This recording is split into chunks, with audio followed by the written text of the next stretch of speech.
నంద్యాల జిల్లా దొర్నిపాడులోని శ్రీ వాణి Vidyanikethan English medium పాఠశాలలో బుధవారం జాతీయ ఉద్యమ పితామహుడు బాలగంగాధర్ తిలక్ విప్లవ వీరుడు చంద్రశేఖర్ ఆజాద్ జయంతి మహోత్సవాలను ఘనంగా నిర్వహించారు. ఆళ్లగడ్డ అపుస్మా సంఘం అధ్యక్షుడు అమీర్ బాషా ఆధ్వర్యంలో వారి చిత్రపటాలకు పూలమాలలు వేసి నివాళులర్పించారు. దొర్నిపాడు మండల విద్యాశాఖ అధికారులు మనోహర్ రెడ్డి, రామచంద్రయ్య ముఖ్య అతిథులుగా పాల్గొని మాట్లాడుతూ స్వాతంత్ర పోరాటంలో తిలక్ చేసిన సేవలను కొనియాడారు. ఈ సందర్భంగా అపుస్మా సంఘం అధ్యక్షుడు అమీర్ బాషా విద్యార్థులు అందరూ జాతీయ నేతలను ఆదర్శంగా తీసుకుని దేశానికి కీర్తి ప్రతిష్టలు తీసుకురావాలని పిలుపునిచ్చారు.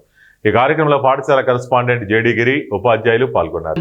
స్వరాజ్యం కావాలి అనేటువంటి సిద్ధాంతం వాళ్ళది అనమాట.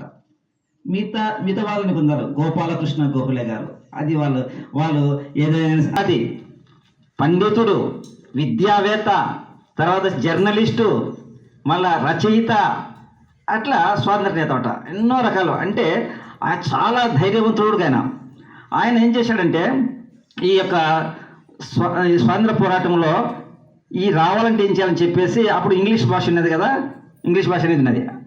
అంటే ఈయన ఏం చేశాడు, ఈ యొక్క మన దేశ సంస్కృతి తెలియాలి, మన దేశ విషయాలు తెలియాలంటే అది ఒక విద్యా సంస్థల ద్వారా సాధ్యమవుతుందని చెప్పేసి ఆయన ఏం చేశాడంటే ఆ యొక్క విద్యా సంస్థను స్థాపించి అట్లా కూడా వాళ్ళకు విద్య నేర్పి దాన్ని ఉద్దేశించి, అంటే ఇప్పుడు మనకి వినాయక చవితి పండుగ